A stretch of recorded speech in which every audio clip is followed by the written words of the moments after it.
అలానండి. చిన్న ప్రార్థన చేసుకొని ప్రారంభించుకుందాం. సమయం కాబట్టి ప్రార్థన. మమ్మల్ని మిక్కిలిగా ప్రేమించిన పరలోకమందు మా తండ్రి, మీ పరిశుద్ధమైన శ్రేష్టమైన ప్రశస్తమైన నామాన్ని బట్టి మీకు వందనాలు చెల్లిస్తున్నాను. నీ నామంలో మేమంతా ఇక్కడ కూడి ఉన్నాం ప్రభా, బట్టి మీకు వందనాలు. పాటలు పాడుతుండగా నిన్ను స్తుతించడానికి, నిన్ను మాత్రమే కనపరచడానికి కృప చూపించడానికి ఇంకెవరికి రాలేదు. సకాలంలో రావడానికి తోడే నడిపించిందండి. పాటలు సృష్టించడానికి కనపరచడానికి మాకు ఈ అవకాశం ఇచ్చిన మీకు అందరూ వందనాలు చెల్లిస్తాం. యేసుక్రీస్తు వారి విలువైన నామములో మిక్కిలి వినయంతో ప్రార్థిస్తున్నాం మా కన్న తండ్రి. ఆమేన్. పాటలు పాడడానికి సహోదరులు వస్తుందండి.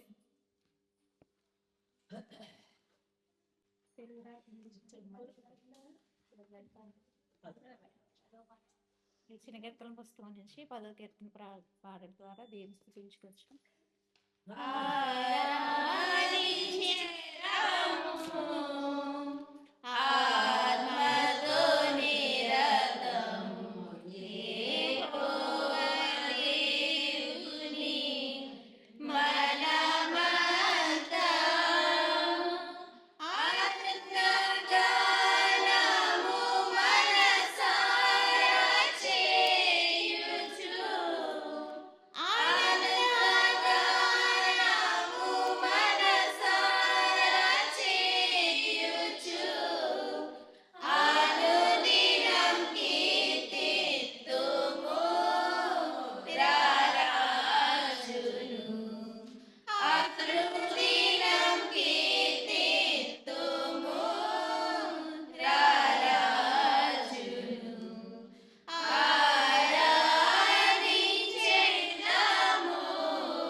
నుంచి 12వ కీర్తన పాడుకుందాం. ఎల్లవేళయందు కష్టకాలమందు వల్లభుడా యేసు స్తుతింతు. ఎల్లను నీవే నాకెల్లడల వల్లభడదేవి వరింప. ఎల్లను నీవే నాకెల్లడల వల్లభడదేవి వరింప. విమోచకుడా విమోచన నీవే, రక్షకుడవు నా రక్షణ నీవే. ఎల్లవేళయందు కష్టకాలమందు వద్దకుండా యేసు స్తుతింతు. ఎల్లను నీవే నాకెల్లడల వల్లభడదేవి వరింప. జ్ఞానము నీవే నా పానము నీవే, దానము నీవే నా గానము నీవే. ఎల్లవేళయందు కష్టకాలమందు వల్లభుడా యేసు స్తుతింతు. ఎల్లను నీవే నాకెల్లడల వల్లభడదేవి వరింప. జ్యోతియు నీవే నా నీతియు నీవే, ఆదియు నీవే నా అంతము నీవే. ఎల్లవేళయందు కష్టకాలమందు వల్లభుడా యేసు స్తుతింతు. ఎల్లను నీవే నాకెల్లడల వల్లభడదేవి వరింప. నిత్యుడా నీవే నా సత్యుడా నీవే, స్తోత్రము నీవే నా నేత్రము నీవే. ఎల్లవేళయందు కష్టకాలమందు వల్లభుడా యేసు స్తుతింతు. ఎల్లను నీవే నాకెల్లడల వల్లభడదేవి వరింప. కాంతియు నీవే నా శాంతియు నీవే, సంతర్స నీవే నా కంతయు నీవే. ఎల్లవేళయందు కష్టకాలమందు వల్లభుడా యేసు స్తుతింతు. ఎల్లను నీవే నాకెల్లడల వల్లభడదేవి వరింప. చక్కగా పాడి వినిపించిన సహోదరులకి మనం వందనాలండి. ప్రారంభించుకుందాం. చిన్న ప్రార్థన చేసుకుంది వాక్యం చెప్పం. మమ్మల్ని మిక్కిలిగా ప్రేమించిన పరలోక వందన మా తండ్రి, నీ పరిశుద్ధమైన పాదాలకు వందనాలు తండ్రి. ప్రభువా, మేమంతా ఇక్కడ కూడి ఉన్నాం. ఏ హృదయానికి ఏ వాక్యం అయితే కావాలో మాకైతే తెలియదు తండ్రి. మేము నీ వాక్యాన్ని ధ్యానించుకుండగా వినగలిగే చెవులు, గ్రహించగలిగే మనసులు మాకు ఇచ్చి నడిపించండి. నీ వాక్యము వాడగల ఖడ్గం తండ్రి, మా హృదయాన్ని తాకునట్టుగా ఈ దినం మాతో మాట్లాడండి తండ్రి. ప్రభా, నిలబట్టుకుని నువ్వు తండ్రి నన్ను మాట్లాడుతుంది నేను కానీ మీరు కాదని వాక్యం చెప్తుంది. అవును ప్రభా. ప్రభా తండ్రినైనా నీ సిలువ చాటును మరుగు చేసుకుని అనేకమైన సంగతులు నాకు తెలియజేసి నడిపించండి. ప్రభా, నేను మాట్లాడుతుండగా ప్రభా నీ ఆత్మ నాలో ఉంచుకొని నేను మాట్లాడితే ప్రయోజనకరం కాదు ప్రభా, నువ్వు మాట్లాడితేనే ప్రయోజనకరం. దయతో జ్ఞాపకం చేసుకోండి. ధ్యానించుకోవడానికి ఆసక్తిని కృప చూపించి నడిపించుకొని యేసుక్రీస్తు వారి విలువైన నామములో మిక్కిలి వినయంతో ప్రార్థిస్తున్నాం మా కన్న తండ్రి. ఆమేన్. చాలా ఎక్కువ మంది వచ్చారండి. చాలా సంతోషం అనిపించింది. ఎప్పుడు చూసినా చైర్లు చాలా ఖాళీగా ఉంటాయి. గట్టిగా ఒక 10 మంది కూడా రారు. చాలా సంతోషం అనిపించింది మిమ్మల్ని చూడడం. ఈ కొత్త సంవత్సరంలో చాలా మంచి నిర్ణయం తీసుకున్నారు. మీ అందరికీ నా వందనాలు. చాలా గ్యాప్ వచ్చింది కదా! పోయిన స్త్రీల కొడుకులో ఏం ఆడుకున్నాం జ్ఞాపకం ఉందా? ఆ! వందనాలమ్మా.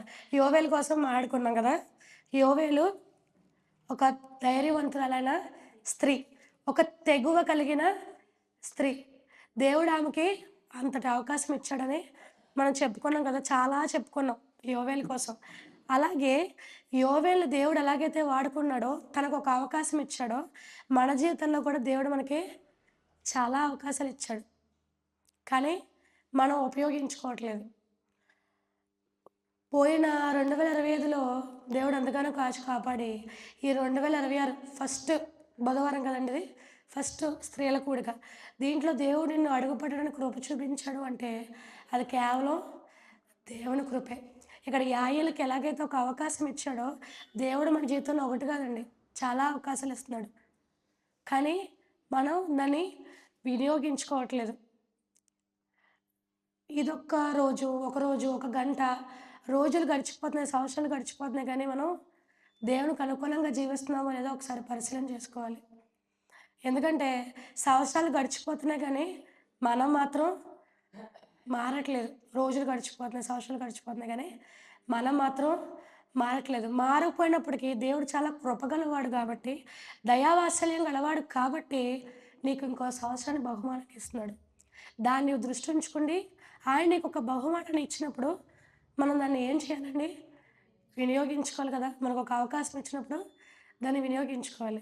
కాబట్టి మీరు ఈ సంవత్సరం నేను తీసుకున్న నిర్ణయాన్ని బట్టి నాకు చాలా సంతోషం వేసింది. అలాగే ఈరోజు ఒక తండ్రి కుమార్తెల బంధం చూద్దాం. ఆల్రెడీ గతంలో మనం అక్సా, యెహోషువ, కాలేబు కుమార్తె అక్సా కోసం ఎలాగైతే తండ్రి కుమార్తెల బంధాన్ని చూసామో, ఈరోజు కూడా ఒక తండ్రి కుమార్తెల బంధం చూడొచ్చు. ఆమె పేరు బైబిల్‌లో రాయబడలేదు కానీ, ఆమె తండ్రి పేరు రాయబడింది. ఆమె తండ్రి ఒక న్యాయాధిపతి. ఆయన పేరే యెఫ్తా. నేను గతంలో చెప్పాను, న్యాయాధిపతుల్లో దేవుడు ఇశ్రాయేల్‌ని న్యాయాధిపతుల కింద ఏర్పరచుకున్నాడు. మీకు ఆల్రెడీ చెప్పాను, ఇశ్రాయేల్ జనాంగం ఎలా ఉన్నారంటే ఒక చక్రంలా ఉన్నారు.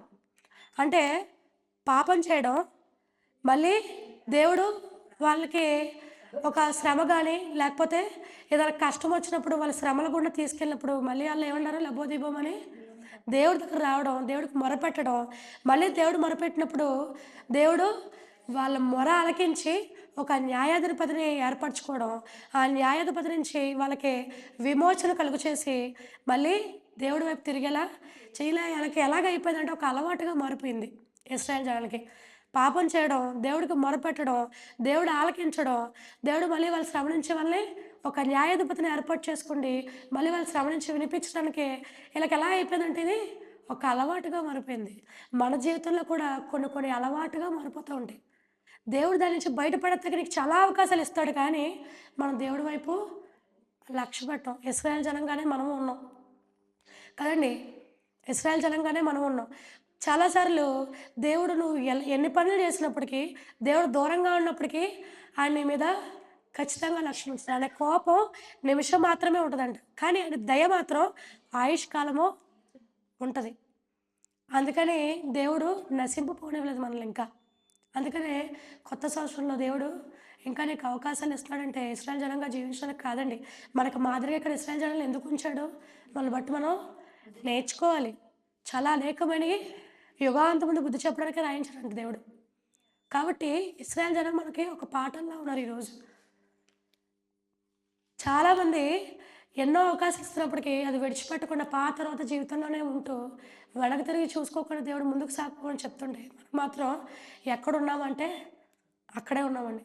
కాబట్టి దేవుడు ఇశ్రాయేల్ ద్వారా మనకి హెచ్చరికగా చెప్తున్నాడు, జాగ్రత్త. ఇశ్రాయేల్ లాగా నువ్వు మళ్ళీ పాపం చేసి మళ్ళీ దేవుడికి మొరపెట్టి దేవుడు మళ్ళీ నీ మొర ఆలకించి మళ్ళీ నీకు విజయాన్ని ఇస్తే తిరిగి మళ్ళీ ఆ బురదలోకే వెళ్తున్నావేమో జ్ఞాపకం చేసుకో. దేవుడు ఇక్కడ న్యాయాధిపతిని ఏర్పాటు చేసుకోండి, వాళ్ళకి విజయాన్ని ఇచ్చాడు. ఈరోజు కూడా దేవుడు న్యాయాధిపతిగా ఆయనే వచ్చాడు మనకి. సర్వలోక న్యాయాధిపతిగా తీర్పు తీర్చడానికి ఆయనే స్వయంగా వచ్చి ఉన్నాడు. ఇంకా మళ్ళీ మన కోసం అవకాశం ఇస్తాం, నిన్ను ఈసారి చూడడం లేదండి. ఖచ్చితంగా దేవుడి తీర్పులోనికి పాత్రలు అవుతాము. ఆయన ఇచ్చిన అవకాశాన్ని నువ్వు వినియోగించుకుంటే ఆయన రాజ్యంలో నువ్వు ఖచ్చితంగా ఉంటావు. ఆయన ప్రతి వానికి ఇవ్వడానికి జీతం నా యొద్ద ఉన్నది. దేనికి? వాని క్రియల చొప్పున. అంతే కదండి. కష్టపడి పనిచేస్తే జీతం ఇస్తారు. కాబట్టి ఈ లోకంలో ఉన్న నువ్వు దేవునికి అనుకూలంగా జీవిస్తే ఖచ్చితంగా నీకోసం బహుమానం అక్కడ ఉంటుంది. కాబట్టి దేవుడు ఇచ్చిన అవకాశాన్ని నువ్వు ఎలా వినియోగించుకున్నావు? ఇక్కడ ఇశ్రాయేల్ జ్ఞాపకం చేసుకుందాం. మొన్నసారి నేను చదివించాను. ఆ దినముల్లో ఇశ్రాయేల్కి రాజు లేడు. కాబట్టి వాళ్ళు ఎలా ఉన్నారంట? కాపరు లేని గొర్రెలు ఎలా ఉంటాయండి? తప్పిపోతాయి కదా. అట్రీతిగానే కాపరు లేని జనాలు ఎట్రీతిగా గొర్రెలు ఎలా తప్పిపోతాయో ఆ దినాల రాజు లేడు. కాబట్టి ఇశ్రాయేలు మాటి మాటికి తప్పు చేస్తున్నప్పటికీ ఆయన చాలా దయగలవాడు, కృపావాత్సల్యం కలవాడు. కాబట్టి ఇంకా నశించిపోకుండా ఇశ్రాయేలు చాలా ఇష్టమైన జనాంగం అంట దేవుడికి. గొప్ప జనాంగం అని బైబిల్ చెప్తుంది. దేనికోసం? ఇశ్రాయేలు గొప్ప జనాంగం. ఆ గొప్ప జనాంగంలో మనం ఉన్నామా? జ్ఞాపకం చేసుకుందాం. దేవుడు గొప్ప జనమని ఎందుకు చెప్పాడు? ఇశ్రాయేల్ని ఏర్పరచుకున్నాడు కాబట్టి. ఈరోజు దేవుడు నిన్ను నన్ను ఏర్పరచుకున్నాడు కాబట్టి మనం ఇక్కడ కూర్చున్నామండి కదా. దేవుడు నిన్ను ఏర్పాటు చేసుకోకపోతే మనము ఎక్కడ ఉన్నాం. దేవుడు నిన్ను ఏర్పాటు చేసుకున్నాడు కాబట్టి నువ్వు గొప్ప జనంగా బ్రతుకుతున్నావా? మరి జ్ఞాపకం చేసుకున్న ఈ రాత్రికాల సమయంలో దేవుడు నీకు ఒక అవకాశం ఇచ్చాడంటే దాన్ని గొప్ప జనంగా నువ్వు ఉండాలి. ఇక్కడ బైబిల్ చెప్తుంది ఇశ్రాయేలు గొప్ప జనాంగం అని బైబిల్ చెప్తుంది. నీ జీవితంలో నీవు గొప్ప జనంగా ఉన్నావా? అంత సాక్ష్యం కలిగి ఉన్నావా? నువ్వు జ్ఞాపకం చేసుకుందాం. ఇశ్రాయేల్ని ఎలాగైతే గొప్ప జనం అన్నాడో నువ్వు గొప్ప జనంగా ఉండాలంటే ఏం చేయాలండి? గొప్ప జనంగా ఉండాలంటే ఎన్నో మంచి కార్యాలు, ధనవంతులై ఉండడాలు, కార్యాలు చేయడాలు ఇవి కాదండి. గొప్ప జనాంగం అంటే ఆయన నువ్వు తెలుసుకోవడమే గొప్ప జనం. ఎప్పుడైతే నువ్వు తెలుసుకుంటావో నిన్ను గొప్ప జనంగా దేవుడు చేస్తాడు. దేవుడు నీ చేతిలో నీకు చేతకాన్ని ఒకటి పెట్టాడంటే అది నువ్వు విడిచిపెట్టడానికి కాదు. ఆయన తోడు కూడా వెనకాల నీకు ఉంటుంది. ప్రభువా ఇది నా వల్ల కాదు అంటకి దేవుడిని ఏర్పాటు చేసుకున్నాడు అంటే వెనకాల నడిపించడానికే కదా. దేవుడికి తెలియదంటారా అది నీ వల్ల అవుతుందో కాదో కదా? తెలుసు.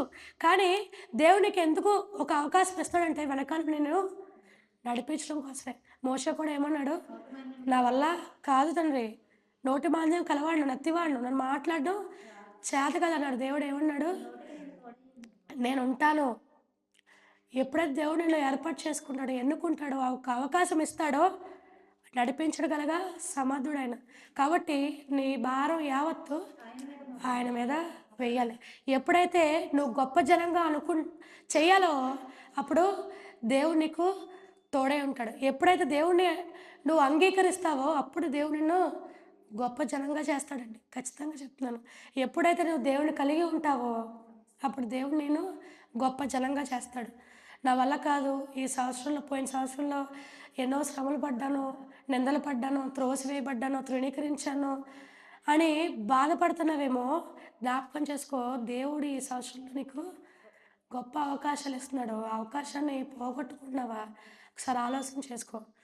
గొప్ప జనముగా చేసుకునే ఆ గుంపులో నువ్వు ఉంటావా? లేకపోతే తృణీకరింపబడే గుంపులో ఉంటావా? జ్ఞాపకం చేసుకో. దేవుడు ఒక అవకాశం ఇచ్చినప్పుడు ఖచ్చితంగా దాన్ని నువ్వు సద్వినియోగం చేసుకోవాలి. ఎందుకంటే ఏ సమయంలో దొంగ వచ్చినట్లు వస్తాడన్నాడు. కాబట్టి ఏ సమయంలో వస్తాడు దేవుడు తెలియదు. కాబట్టి జాగ్రత్త. ఉన్నప్పుడే, సమయం ఉన్నప్పుడే సద్వినియోగం చేసుకోవాలి. కాబట్టి ఇక్కడ ఇశ్రాయేలు ఎలాగైతే వాళ్ళకు ఒక అలవాటుగా మారిపోయింది పాపం వాళ్ళ జీవితంలో మొరపెట్టడం, పాపం చేయడం, దేవుడు మళ్ళీ కనుకరించడం, అట్టి రీతిగా మనం ఉండకుండా దేవుడు మనకు ఒక అవకాశం ఇచ్చి వినియోగించుకోవాలి. పాపంలో మళ్ళీ తిరిగి వెనక్కి చూస్తున్నావేమో. రూతులాగా ఉప్పు స్తంభంగా మారిపోయింది లోతులాగా. నువ్వు వెనక్కి తిరిగి చూస్తున్నావేమో. జాగ్రత్త. దేవుడు ఆ సంవత్సరం నుంచి ఈ సంవత్సరంలోకి పడేసాడంటే వెనక్కి తిరిగి చూడొద్దు. ముందున్న వాటి పందెంలో ఓపికతో పరిగెట్ట నాగటి పైన చేయి నిలిపి వెనక తట్టుకు చూడకుండా ఓపికతో పరిగెత్తాలంట. జాగ్రత్త సుమ. దేవుడు ఈరోజు పాత సంవత్సరం నుంచి కొత్త సంవత్సరంలోకి పడేసారంటే ఇంకా పాపం వైపు చూస్తున్నావేమో. నీ జీవితంలో ఏవైతే భారభరితమైన శ్రమలు ఉన్నాయో దేవుడికి అప్పచెప్పుకో. నేను తృణీకరించారేమో, నేను విసర్జించారేమో, నేను పక్కన పెట్టేశారేమో, నీ బంధువులేంటి, నీ ఇంట్లో వాళ్ళేంటి, నీ బిడ్డలేంటి, నీకు విలువ లేకుండా ఉందేమో దేవుడిని అడుగు. మనుషుల మీద ఆధారపడద్దండి, మనుషుల మీద ఆశ్రయించుకోవద్దు. దేవుడిని ఆశ్రయించుట ఎంత మేలండి. దేవుడిని ఆశ్రయించుకోవడం, నువ్వు మనుషులకి చెప్పుకోవడానికి ఖాళీ ఉండదు, కానీ సమస్య తెరచడానికి ఖాళీ ఉండదు. కాబట్టి దేవుడు ఎప్పుడైతే దేవుడి మీద ఆధారపడతావో దేవుడు చూసుకుంటాడు. నీ సమస్తము, నీ చింత యావత్తును ఆయన మీద వేయండి. అప్పుడు దేవుడు నీకు సమస్తమును సాధ్యం చేయగల సమర్థుడు కాబట్టి ఆయన నేను చేతులతో ఎత్తి పట్టుకుంటాడు. అప్పుడు నీకు ఏమైందండి, అప్పుడు మీకు సత్తు వచ్చింది. అప్పుడు మీకు దేవుడు కృప చూపించి నడిపిస్తాడు. కాబట్టి గొప్ప ఆయుధాల్లాగా దేవుడి కొరకే వెలుగులాగా జీవిస్తారు. ఇక్కడ ఇశ్రాయేలు ఎటు రీతిగా ఉన్నారో మనం ఒకసారి న్యాయాధిపతులు చూద్దాము. న్యాయాధిపతులు 11వ అధ్యాయం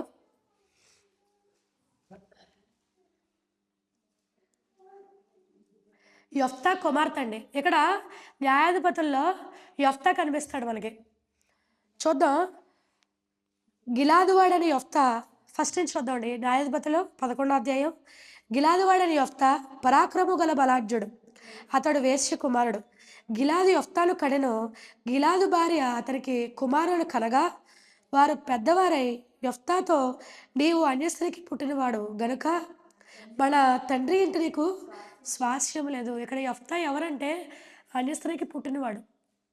తన అన్నలు అంటున్నారు, నీవు మా తల్లికి పుట్టినవాడు కాదు, కాబట్టి ఇక్కడ నీకు స్థలం లేదు, నువ్వు ఒక అన్యస్త్రీకి పుట్టినవాడివి, కాబట్టి నువ్వు మాతో ఇక్కడ ఉండడానికి వీలు లేదు అని అనగానే యెఫ్తా ఏం చేశాడు, వాళ్ళ దగ్గర నుంచి పారిపోడు.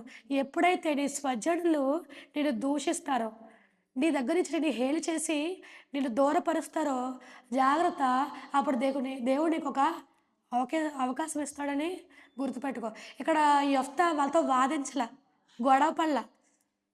నా తండ్రికి పుట్టాను కాబట్టి నాకు కూడా స్వాస్థ్యం ఉంది, నేను ఎక్కడ ఉంటానని వాళ్ళతో వాదనకు దిగలా. ఏం చేశాడు, వాళ్ళని వెళ్ళిపోమనగానే అక్కడి నుంచి దూరంగా పారిపోయాడు. ఎప్పుడైతే దేవుడు నేను అక్కడి నుంచి బయటకు వచ్చేటప్పుడు ఖచ్చితంగా నీ అన్ని జనుల్లో నీ బంధువులు దేవుడు తృణీకరించాడు అనుకో, అక్కడి నుంచి నువ్వు వచ్చేయండి. ఎందుకంటే దేవుడు నిన్ను చూస్తున్నాడు. ఎప్పుడైతే నేను తృణీకరింపబడ్డావో, ఎప్పుడైతే నువ్వు దూరంగా వచ్చావో దేవుడు నీకు ఒక అవకాశం ఇస్తాడు. ఇక్కడ యెఫ్తా కూడా దేవుడు ఒక అవకాశం ఇచ్చాడు. ఇంకా చూద్దాం 3వ వచనం. యెఫ్తా తన సహోదరి యొద్ద నుండి పారిపోయి టోబు దేశమున నివసింపగా అల్లరి జనము యెఫ్తా యొద్దకు వచ్చి అతనితో కూడా సంచరించున్నాడు. కొంతకాలమైన తర్వాత అమోనీయులు ఇశ్రాయేలుతో యుద్ధం చేయగా అమోనీయులు ఇశ్రాయేలుతో యుద్ధం చేసినందున గిలాదు పెద్దలు టోబు దేశం నుండి యెఫ్తాకు రప్పించుకు పోయి, నీవు వచ్చి మాకు అదుమతిపై ఉండుము, అప్పుడు మనము అమోనీయులతో యుద్ధం చేసేదామని యెఫ్తాతో చెప్పిరి. అర్థమైందండి మీకు? ఫస్ట్ ఏం చేశారు, నువ్వు మాకు వద్దు, నువ్వు అన్యస్త్రీకి పుట్టినవాడివి, నీకు మాకు సంబంధం లేదు, వెళ్ళిపో అన్నారు. ఇప్పుడు ఏం చేశారండి, కాలబేరానికి వచ్చారు. ఎందుకు, అమోనీయులు ఇశ్రాయేలుతో యుద్ధం చేయడానికి వచ్చారు. అప్పుడు అమోనీయులతో యుద్ధం చేయడానికి వీళ్ళకి శక్తి లేదు.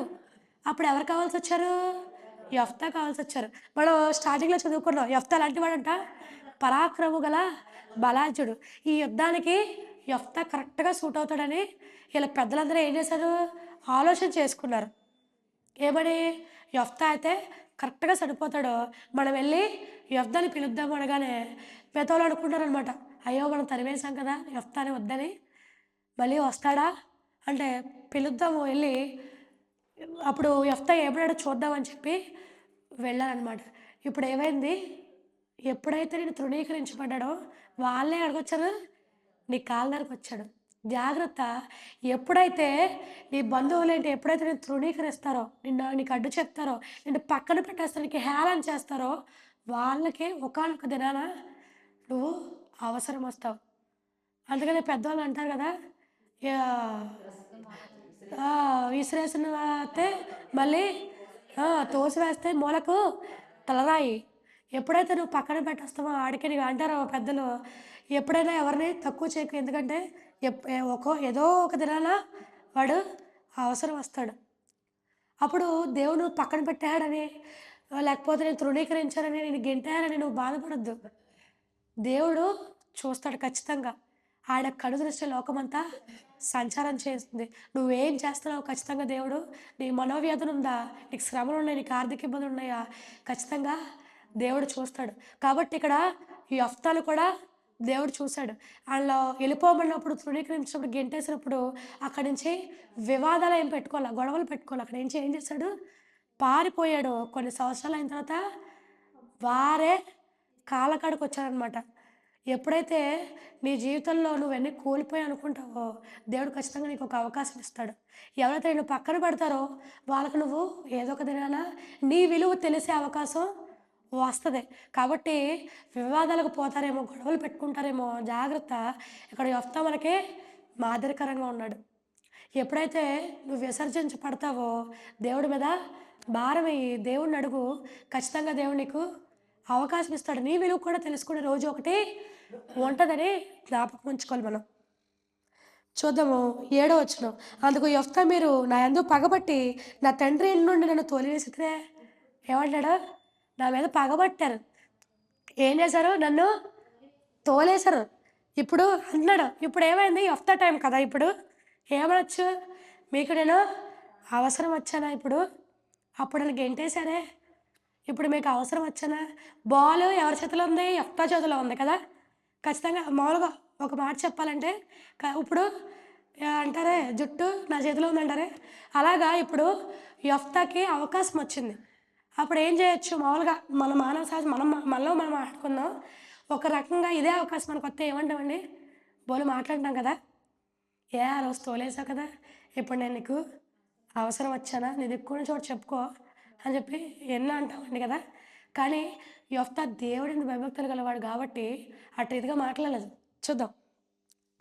యెఫ్తా, మీరు నా యందు పగబట్టి నా తండ్రి ఇంటి నుండి నన్ను తోలివేసితే, ఇప్పుడు మీకు శ్రమ కలిగిన శ్రమలో మీరు నా యొద్దకు రానేలా అని గిలాదు పెద్దలతో చెప్పాను. అప్పుడు గిలాదు పెద్దలు, అందుచేతనే మేము నీ యొద్దకు మళ్ళీ వచ్చితిమి, నేను తోలేశాను కదా, అందుకనే మళ్ళీ మేము నీ దగ్గరికి వచ్చాము. నీవు మాతో కూడా వచ్చి అమ్మోనీయులతో యుద్ధం చేసిన ఎడల గిలాదు నివాసులమైన మా అందరి మీద నీవు అధికారమే ఉందువు. ఒకవేళ మాతో సమ్మతించి మాతో వస్తే కనుక మా అందరి మీద నిన్ను అధికారిగా, ఒక అధిపతిగా ఉంచుతాము అని చెప్పి మాట ఇచ్చాడు. ఎప్పుడైతే నువ్వు మాతో వస్తావో, మాకు హెల్ప్ చేసి పెడతావో, మేము నిన్ను అధిపతిగా ఉంచుతాము అని చెప్పగానే ఓకే ఒప్పుకున్నాడు యెఫ్తా. 9. అందుకు యెఫ్తా, అమ్మోనీయులతో యుద్ధం చేయుటకు మీరు నన్ను గిలాదు తిరిగి తీసుకొని పోయిన మీదట యెహోవా వారిని నా చేతికి అప్పగించినలా నేను మీద మీకు ప్రధానుడు ఎందునా అని గిలాదు పెద్దలతో అడుగగా, గిలాదు పెద్దలు నిశ్చయముగా మేము నీ మాట చొప్పున చేదుము, యెహోవా మన యొబేల మధ్యను సాక్షిగా ఉండడుగా యెఫ్తాతో చెప్పాను. నువ్వు ఈ పని చేసి పెడితే నిన్ను అధిపతిగా చేస్తాము, నీకు నాకు దేవుడు ఉభయులుగా సాక్ష్యంగా ఉంటాడు అని చెప్పి అన్నారు. యెఫ్తా అమోనీయుల రాజు వద్దకు దూతలను పంపించి, నాకు నీకు మధ్య ఏమి జరిగినందున నీవు నా దేశం మీదకి యుద్ధం చేయటకు వచ్చి ఉన్నామని అడుగగా, అమోనీయుల రాజు ఇశ్రాయేలు ఐగుప్తుల నుండి వచ్చినప్పుడు వారు అర్నోరు మొదలుకొని యబ్బేకు వరకు యొర్దాను వరకు నా దేశం నాకు ఇచ్చుకొని నందున నేను వచ్చినాను కాబట్టి సమాధానం ఉన్నట్లు దేశం మరలాగా అప్పగించి యెఫ్తాను పంపిన దూతలతో సమాచారం చెప్పాను. ఇంకా మీరు ఇంటికి వెళ్తారో చదువుకోవడం సమయం లేదు కాబట్టి చెప్తున్నాను. ఇక్కడ దేవుడు ఒక యెఫ్తాని ఒక బలమైన సాధనంగా వాడుకున్నాడు. ఎప్పుడైతే తృణీకరింపబడ్డావో, విసర్జింపబడ్డావో, పక్కన పెట్టారు నీ అన్యజనులు, బంధువులు నేను త్రోసివేసిన ఎప్పుడైతే పక్కన పెడతారో జాగ్రత్త, వాళ్ళతో నీకే అవసరం పడుద్ది. నువ్వు నోటితో తోలనాడుతున్నావేమో, ఎప్పుడైనా నోరు ఉంది కదా అని చెప్పేసి నీ ఇష్టం వచ్చినట్టు మాట్లాడి విమర్శించి విసర్జించి పక్కన పెడుతున్నావేమో, జాగ్రత్త, వాళ్ళే నీకు అవసరం అవుతారు. నువ్వు విసర్జించబడుతున్నావా? బాధపడకు. దేవుడు ఖచ్చితంగా చూస్తాడు. ఒకవేళ నువ్వే విమర్శిస్తున్నావా? నువ్వే నీ నోటితో తోలనాడుతున్నావేమో జాగ్రత్త. దేవుడున్నాడు. ఖచ్చితంగా ఒక అవకాశం ఇస్తాడు. అప్పుడు నీకు బుద్ధి చెప్తాడు.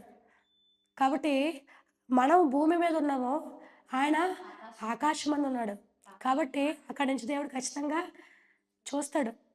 మనం ఎవరికి భయపడాలండి? దేవుడికి భయపడాలి. ఇక్కడ యెఫ్తా ఒక అవకాశం వచ్చింది కదా! ఒక ఆట ఆడుకుందాం అనుకోలే. ఏమనుకున్నాడు? నేను నీకు అధిపతిగా ఉంటాను. మీరు చెప్పినట్టే చేస్తాను. నువ్వు నా తండ్రి నుంచి గెంటేశారు కదా! నన్ను వద్దనుకున్నారు కదా! పంపేశారు కదా! ఇప్పుడు మీకు అవసరం వచ్చా అని ఇష్టం వచ్చినట్టు మాట్లాడలా, తోలనాడలా. దేవుడి మీద భారముంచాడు. వాళ్ళ అవసరాల్లో సహాయపడ్డాడు. నీ జీవితంలో నిన్నెవరైనా పక్కన పెట్టేసినప్పటికి జాగ్రత్త. నోరు కాచుకో. ఎందుకంటే ఆయన ఆకాశం మీద ఉన్నాడు. నువ్వు భూమి కింద ఉన్నావు కాబట్టి నీ మాటలు కొద్దిగా ఉండాలి. నేను చెప్పట్లా దేవుడి వాక్యం చెప్తుంది. నీకు తీపిచ్చే సమయం లేదు కాబట్టి చెప్తున్నాను. ఆయన ఆకాశం మీద ఉన్నాడు, భూమి మీద నువ్వు ఉన్నావు కాబట్టి నీ మాటలు కొద్దిగా ఉండాలి. ఎందుకంటే విస్తారమైన మాటల్లో దోషం ఉండక మానదు. ఎట్రైతుగా కదా నీ నోరుంది కదా అని ఇష్టం వచ్చినట్టు మాట్లాడుతున్నావేమో జాగ్రత్త. నువ్వు మాట్లాడే ప్రతి మాటకే చెప్పవలసిన వారుగా ఉన్నావు. ఎందుకంటే దేవుడు చూస్తున్నాడు కాబట్టి, దేవుడు ఈ అవకాశం కొత్త సంవత్సరం నీకు ఇచ్చాడు కాబట్టి, నీ ఇష్టం వచ్చినట్టుగా జీవితే కుదరదు. దేవుడు నీకు ఒక అవకాశం ఇచ్చాడు కాబట్టి, దాన్ని నువ్వు వినియోగించుకునేలాగా ఉండాలి. అయితే ఇంటికెళ్ళాక చూడండి చెప్తాను నేను, ఎందుకంటే సమయం లేదు కాబట్టి. ఇక్కడ యుద్ధానికి బయలుదేరాడు, వెళ్ళాడు. అప్పుడు యుద్ధానికి బయలుదేరి వెళ్ళినప్పుడు ఒక నిబంధన చేసుకున్నాడు, ఒక ప్రమాణం చేసుకున్నాడు. మనం కూడా అంతే కదా! మన జీవితంలో ఏదైనా ఒక కార్యం జరిగితే ఏదైనా చర్చికి ఇస్తామనో, కానుక ఇస్తామనో, లేదా ప్రార్థన పెట్టించుకున్నానో, కృతజ్ఞత ఏదో ఒకటి దేవుడికి మొక్కుబడి చేసుకుంటాం కదా! అలాగే ఇక్కడ యెఫ్తా కూడా ఒక మొక్కుబడి చేసుకున్నాడు. ఏమనంటే యుద్ధంలో గెలిచి తిరిగి వస్తే నేను తిరిగి ఇంటికి వెళ్తున్నప్పుడు నాకు ఎవరైతే ఎదురొస్తారో వాళ్ళు నీకు సమర్పిస్తానో, లేకపోతే బలిగా ఇస్తానో అని చెప్పేసి ఒక నిబంధన చేసుకున్నాడు యెఫ్తా. సరే యుద్ధానికి వెళ్ళాడు. దేవుడు తోడై ఉన్నాడు కాబట్టి యెఫ్తాకి పరాక్రమం వల్ల బలాఢ్యుడు కాబట్టి ఆ యుద్ధాన్ని గెలిచాడు. గెలిచి సంతోషంగా ఇంటికి తిరిగి వచ్చినప్పుడు ఎవరెదురొచ్చారంట? తన కుమార్తె స్వయంగా ఎదురొచ్చిందంట. ఎంత బాధాకరం. ఎందుకంటే మొక్కుకున్నట్టు కుమార్తెకి తెలీదు. కుమార్తె ఏం చేసిందంటే, నా తండ్రి గెలిచొచ్చాడు. అంతే కదండి! నీ సంతోషం నా సంతోషం కదా! కదా! మన కుటుంబంలో ఎవరికి సంతోషం కలిగినా అందరికీ సంతోషమే కదా! నా తండ్రి గెలిచాడు అని సంతోషంగా ఏం చేసిందంట, తంబురతో వాయించుకుంటూ, సితార్తోనో ఎదుర్కొని పోయిందంట. వెళ్ళిందంట. పాపం తండ్రి బాధకి గురయ్యాడు. ఎందుకు? ఏమన్నాడు? మొక్కుబడి చేసుకోడు దేవుడి దగ్గర. ఏమని? ఎవరైతే ఎదురొస్తారో నేను వాళ్ళకి ఖచ్చితంగా, నా మాటలు కాదు చూడండి. న్యాయాధిపతులు 30 నుంచి చూద్దాం.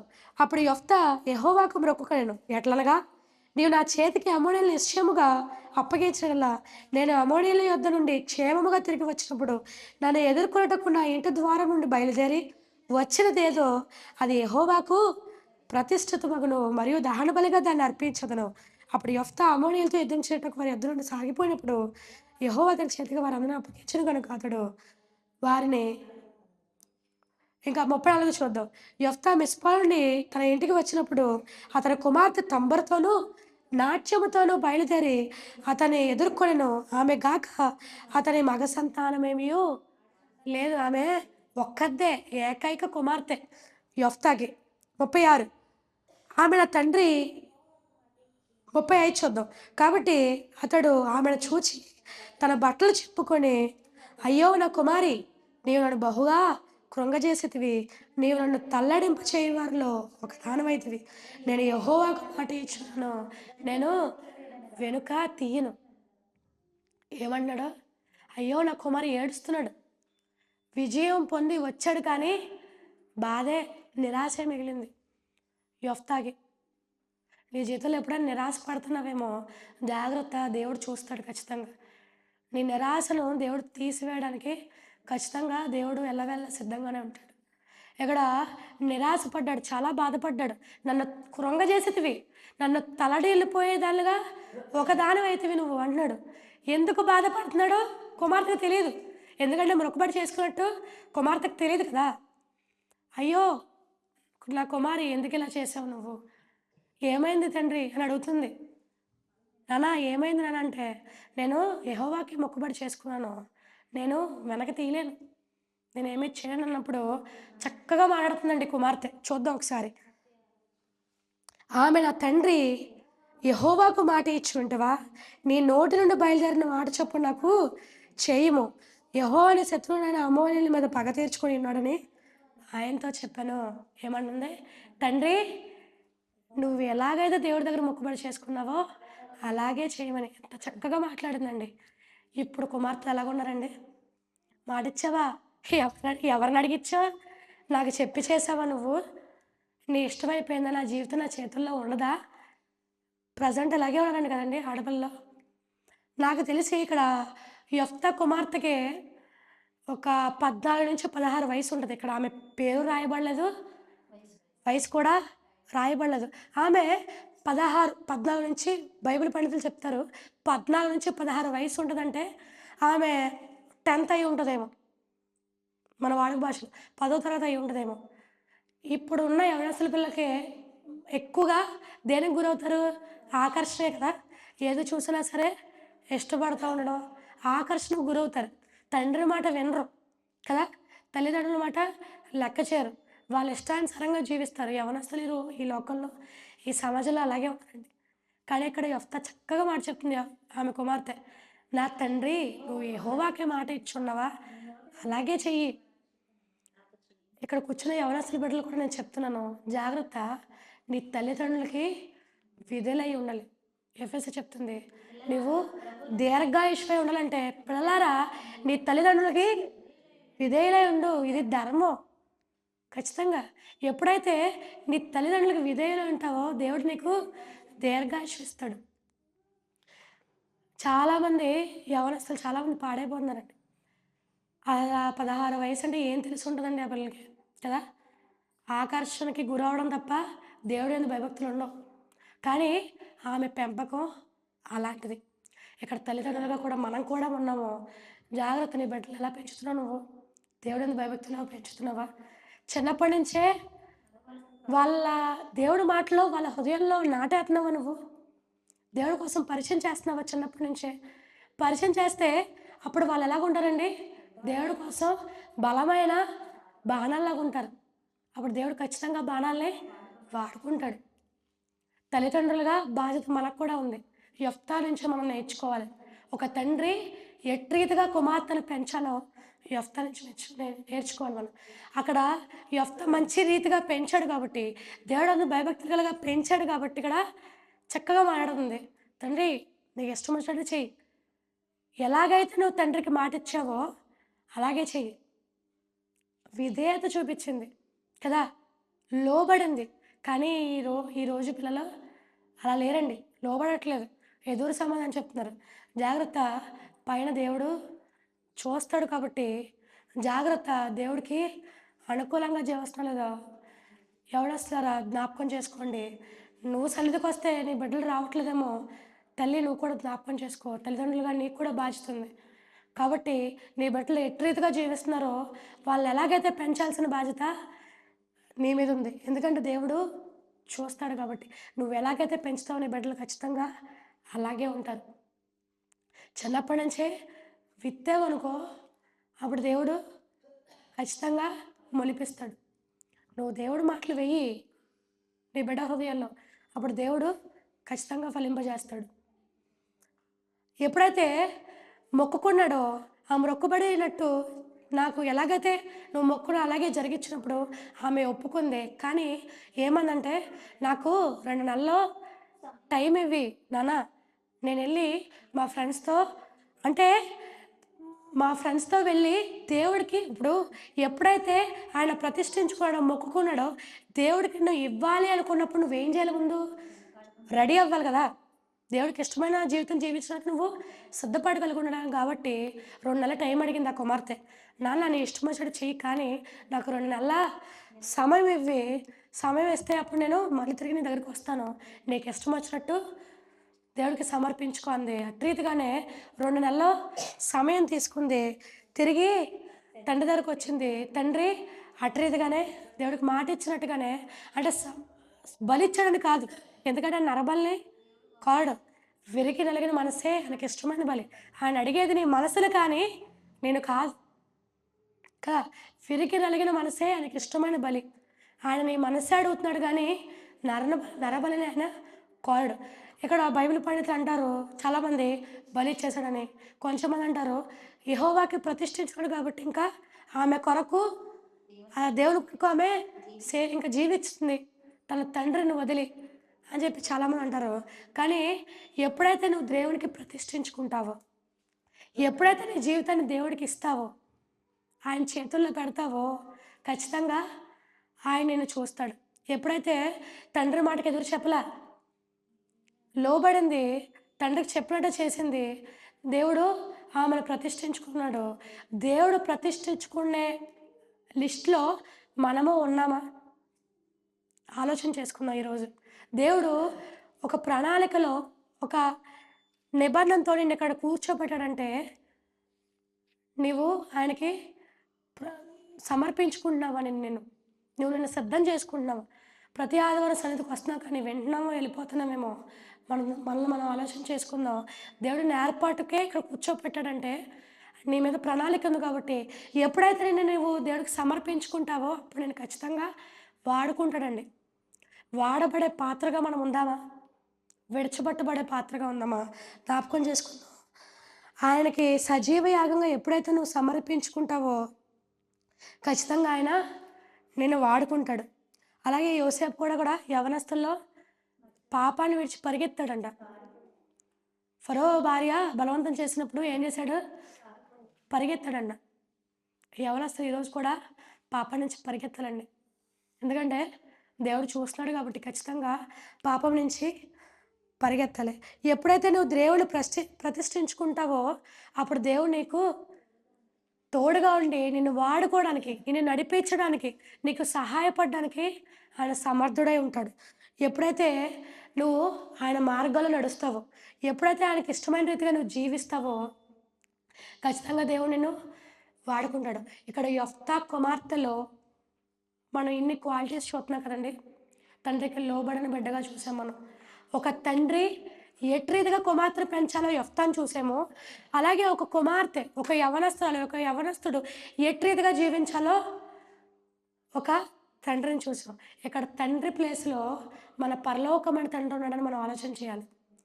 తండ్రి ఎప్పుడైతే నిన్ను ఎలా పెంచాడంట, ఇక్కడ యెఫ్తా కుమార్తె ఎట్టి రీతిగా పెంచాడో అలాగే పరలోకమందున తండ్రి కూడా మనల్ని అట్టి రీతిగానే తన స్వయంగా తన చేతులతో చేసుకుని నేను ఇక్కడ నిలవబెట్టాడంటే నువ్వు ఆయన మాట వింటున్నావా? మరి యెఫ్తా కుమార్తె ఎలాగైతే తన తండ్రి మాట, వాళ్ళ నాన్న మాట విందో, లోబడి జీవించిందో, దేవుడు వాడుకున్నాడో, ప్రతిష్ఠించుకున్నాడో, నిలబెట్టుకున్నాడో, దేవుడి సేవలో ఉపయోగపడుతుంది, సాధనంగా ఉంది, దయా కిరీటాన్ని పొందుకుంది. నీ జీవితంలో ఇక్కడ తండ్రిగా ఎవరు కనిపిస్తున్నారండి? పరలోకమందున యేసుక్రీస్తు తండ్రి మనకు కనిపిస్తున్నాడు. యెఫ్తా కుమార్తెగా మనం ఉన్నాం. ఆయన కుమార్తె ఎట్టి రీతిగా పెంచాడో దేవుడు మనకు కూడా స్వయంగా తన చేతులతో చేసుకోవడండి మిమ్మల్ని నన్ను. కాబట్టి స్వయంగా తన చేతులు చేసుకున్న నీవు ఎలా జీవిస్తున్నావు? తండ్రికి అనుకూలంగా జీవిస్తున్నావా? జ్ఞాపకం చేసుకుందాము. తండ్రికి అనుకూలంగా జీవిస్తే ఖచ్చితంగా నువ్వు ఆయనతో పాటు కూర్చుంటావు. ఎప్పుడైతే నువ్వు అనుకూలంగా జీవించలేదో విడవబడతావు. ప్రతిసారి అవకాశం ఇవ్వబడదండి. ఇక్కడ ఇశ్రాయేలుకి అవకాశం ఇచ్చాడు. పాపంతో అలవాటైపోయి తిరిగి వాళ్ళు ఒక చక్రం ఎలాగ ఉంటుందో అలాగే జీవించారు. కానీ ప్రతిసారి నీకు అవకాశం ఇవ్వడదు. దేవుడు ప్రతిసారి నూతన సంవత్సరంలో నీకు అడుగు పెట్టడానికి అవకాశం ఇస్తున్నాడంటే నువ్వు మార్చుకోవడానికి దేవుడు ఒక అవకాశం ఇస్తున్నాడు. జాగ్రత్త, పైనుంచి దేవుడు చూస్తున్నాడు. నీ తండ్రి నీకు ఒక అవకాశం ఇచ్చాడు. ఇక్కడ యెఫ్తాకి ఎలాగైతే అవకాశం వచ్చిందో మీకు కూడా తండ్రి కూడా ఒక అవకాశం ఇచ్చింది. దేవుడు మీరు ప్రతిష్ఠించుకుంటాడా లేదా అని చూస్తున్నాడు దేవుడు. ఎప్పుడైతే నీ జీవితాన్ని దేవుడి చేతిలో పెడతావో అప్పుడు ఆయన ఇంక మీ పని కాదు కదా! ఇప్పుడు దేవుడు మిమ్మల్ని మార్చుకోవాలంటే ఫస్ట్ మీరొస్తే చాలు. మిగతాదంతా దేవుడు చూసుకుంటాడు. ఎప్పుడైతే నేనేమన్నా పని చేయాలంటే కష్టపడాల్సిన ఏం అవసరం లేదండి. ఫస్ట్ నువ్వు దేవుడు తెలుసుకుని దగ్గరకొస్తే చాలు. మిగతాదంతా ఆయన చూసుకుంటాడు. ఇంక ఆయన పనది. ఎప్పుడైతే దేవుడిని అంగీకరించి ఈ సన్నిధిలో నువ్వు అడుగు పెడతావో, తర్వాత నీ జీవితం దేవుడి చేతికి అప్పగించుకుంటే, దేవుడు ఖచ్చితంగా ప్రయోజనకరంగా మారుస్తాడు.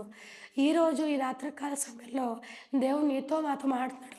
ఒక తల్లిదండ్రులుగా మనం ఇక్కడ ఉన్నాం కాబట్టి, నీ బిడ్డనే యెఫ్తా కుమార్తెలా పెంచుతున్నామేమో తల్లిదండ్రులుగా ఆలోచన చేసుకోండి. అటు రీతిగానే ఇక్కడ యవ్వనస్తులు కూడా కూర్చున్నారు. మేము ఎలాగున్నాం? తల్లిదండ్రుల మాట వింటున్నామా? ఇక్కడ నీ తండ్రికి భూమి మీద ఉన్న తండ్రికి లోబడితే నువ్వు పరలోకమందున్న తండ్రికి కూడా లోబడతావు.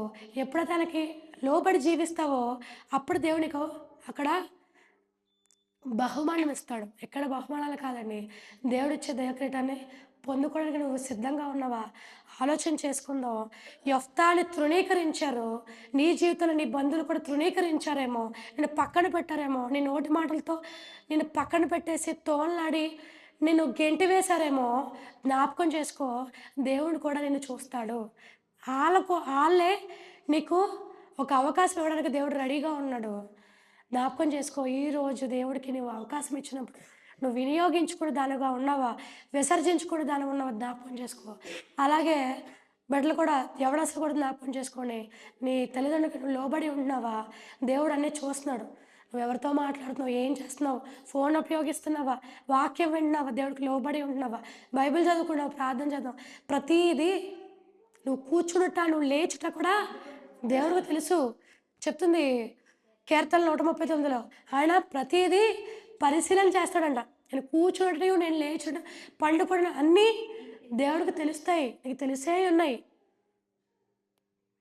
కాబట్టి దేవుడికి అన్నీ తెలుసు కాబట్టి పైనుంచి ఉన్న తండ్రికి మనం భయపడాలని ఈ రీతిగా మిమ్మల్ని హెచ్చరిస్తూ, నేను కూడా హెచ్చరింపబడుతూ, ఈ వాక్యం మనం వినికిడిలో ఆశీర్వదింపబడాలని మీ అందరికీ శ్రద్ధగా విన్న మీ అందరికీ నా వందనాలండి. ప్రార్థన చేసుకుందాం. మమ్మల్ని వెకిలిగా ప్రేమించిన పరలోకమందున మా తండ్రి, నీ పరిశుద్ధమైన పాదాలకు వందనాలు దేవా. ప్రభా, విత్తబడిన వాక్యాన్ని హృదయాల్లో భద్రపరచుకునే కృపను మాకు ఇచ్చినట్టు పెంచండి. ప్రభా, ఇక్కడ యెఫ్తా కుమార్తెను చూసాం.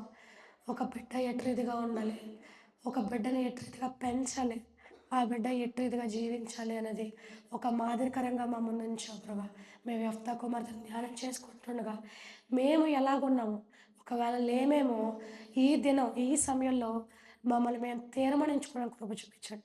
మమ్మల్ని మేము ప్రతిష్ఠించుకోవడానికి కృప చూపించండి. ఇంకా నిన్ను ఎరిగి ఉండి మా మనసుని ఇచ్చుకోలేదేమో నీకు.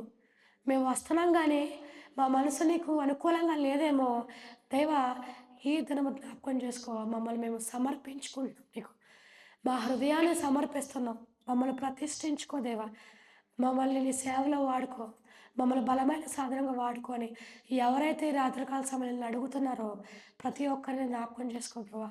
ఈ రాత్రికాల సమయంలో ప్రభా విత్తబడిన వాక్యాన్ని దుష్టుడు ఎత్తుపోకుండా ప్రభా మా వినికిళ్ళది ప్రయోజనకరంగా ఉండడానికి 60 30 100 ఫలించడానికి కృప చూపించదు ప్రభా. ఈ వాక్యాన్ని హృదయంలో ప్రభా నిర్ణయించుకోండి ప్రభా. అట్టిదిగా ఈ కాడి నుంచి మీరు జీవించడానికి కృప చూపించండి. అలాగే ప్రభా, ఈ నూతన సంవత్సరంలో ఇది మొదటి స్త్రీల కూడికలో మేము అడుగుపెట్టాం తండ్రి. ప్రభా తండ్రి నాయన, ఈ కాడి నుంచి మేము ఈ నూతన సంవత్సరంలో ఒక అవకాశం ఇచ్చాం ప్రభా. దాన్ని మేము వినియోగించుకోకుండా ఉన్నామేమో. మమ్మల్ని మేము పరిశీలన చేసుకోవడానికి కృప చూపించండి ప్రభా. తండ్రి నీకు ఇష్టమైన జీవితంగా మేము జీవించడానికి కృప చూపించండి. అడ్డుపోట్లు ఆటంకులు ఉన్నప్పటికీ పాడు చేయని సాతాన శక్తులు దూరపరచమని నీవే మాకు తోడై నడిపించుకుంటున్నాం తండ్రి. అటుగా మేము తిరిగి మా గృహాలకు వెళుచుండగా క్షేమంగా వెళ్ళడానికి కృప చూపించి నడిపించండి. వచ్చే స్త్రీల కూడిక వరకు నీ కాపుదలించమని కృప చూపించమని యేసుక్రీస్తు వారి విలువైన నామంలో మిక్కిలి వినయంతో అడిగి ప్రార్థిస్తున్నాం మా కన్న తండ్రి. ఆమేన్. అలాండి.